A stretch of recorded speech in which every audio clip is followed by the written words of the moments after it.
આજે આપણે આખું વર્ષ સ્ટોર કરી શકાય તેવી સાબુદાણા બટાકાની ચકરી બનાવીશું। આ ચકરીને આપણે વ્રત કે ઉપવાસમાં પણ ખાઈ શકીએ છીએ અને આ સાબુદાણાની ચકરીને આપણે સાબુદાણાની સેવ પણ કહી શકાય છે। તો આ રીતે સાબુદાણાની ચકરી બનાવશો તો તમારી ચકરી એકદમ સરસ સોફ્ટ અને પોચી અને ટેસ્ટી બનશે।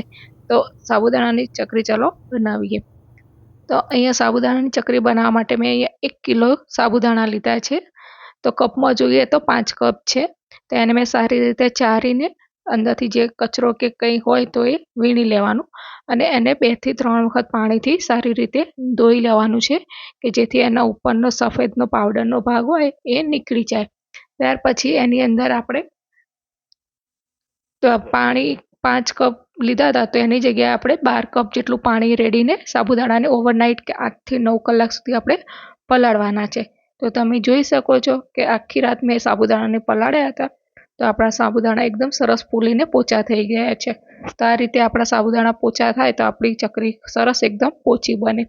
તો હવે અહીંયા હું 1 લીટર જેટલું ફરીથી પાણી રેડું છું। ત્યારબાદ 4 ચમચી સંચળ એડ કર્યું છે એટલે કે સિંધવ જે ઉપવાસમાં ખાવામાં આવે છે એ, અને એને મિક્સ કરશું।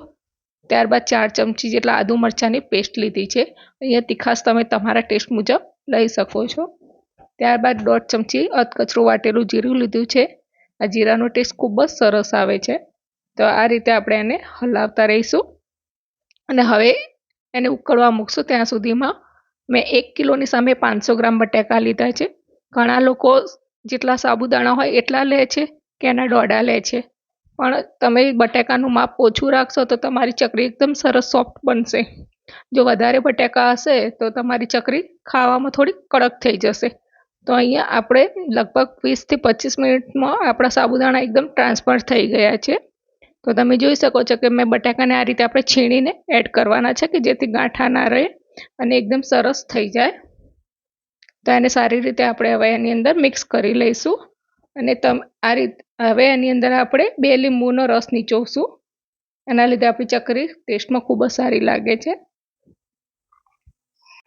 તો આ રીતે લીંબુનો રસ નીચોવીને સારી રીતે મિક્સ કરવાનું છે અને થોડી વાર માટે એને થવા દેવાનું છે। તો તમે જોઈ શકો છો કે અહીંયા આપણું ખદ ઉકળી રહ્યું છે। તો આ પ્રમાણે એની કન્સિસ્ટન્સી રાખવાની હોય છે।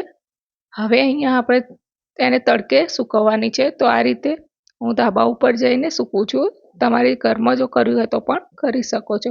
તો જે ચકરી પાડવાનો સંચો આવે છે એની અંદર આપણે ભરી લેવાનું છે અને આ રીતે ચકરીનો શેપ આપવાનો છે। જો તમારી જોડે સંચો ના હોય તો દૂધની થેલી હોય તો એની અંદર પણ ભરીને તમે આ રીતે ચકરી પાડી શકો છો।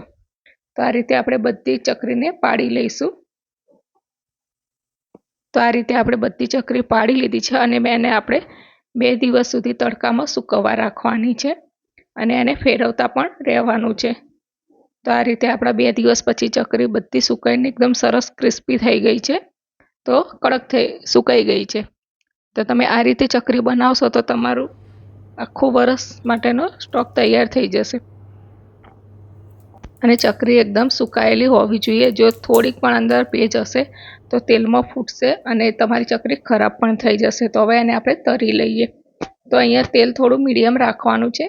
તો પહેલાં 1-2 નાખીને જોઈ લેવાનું કે ચકરી આપણી તેલ આવી ગયું છે। જો વધારે તેલ ગરમ હશે તો આપણી ચકરી લાલ થઈ જશે। તો અહીંયા મીડિયમ ગેસ ઉપર જ તળવાની છે અને તમે જોઈ શકો છો કે એકદમ સરસ સોફ્ટ અને વ્હાઈટ એવી આપણી ચકરી બનીને તૈયાર થઈ ગઈ છે। તો તમે આ રીતે બનાવશો તો ચકરી એકદમ સોફ્ટ બનશે। અને તમને મારો વિડીયો ગમે તો લાઈક એન્ડ સબસ્ક્રાઈબ કરજો અને આ ચકરીને તમે આખું વર્ષ સ્ટોર કરી શકો છો અને એને 6 મહિને એકવાર તડકો ખવડાવજો।